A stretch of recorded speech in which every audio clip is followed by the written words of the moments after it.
Thousands of new refugees arrive every day here in Jordan's Zaatari camp, located in Mafraq, near the borders of Syria. Fleeing persecution and the threat of violence, many of these people seen here have already lost their loved ones, their homes, their lives.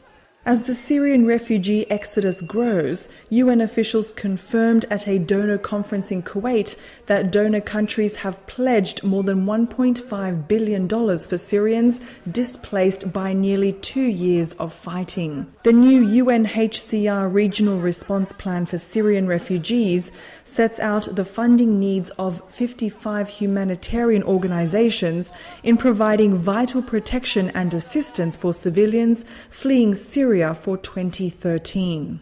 The ultimate objective is to provide them with the basic humanitarian assistance, such as food and shelter and medications and education as well.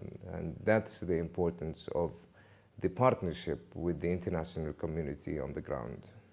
Around 40,000 Syrians have died in the conflict, which began in March 2011 as a peaceful uprising and has since become a brutal civil war.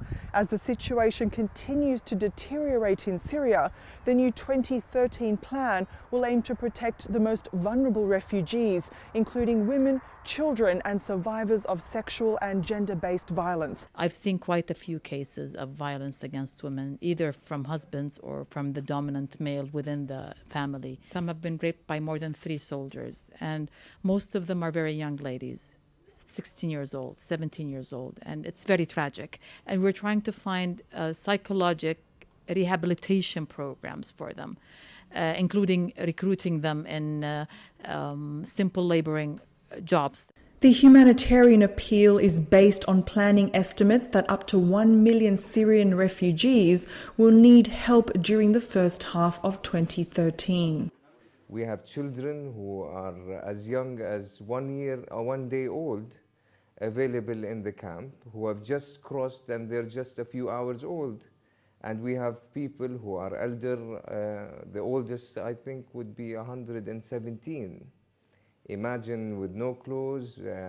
Some of these children have barely shoes on.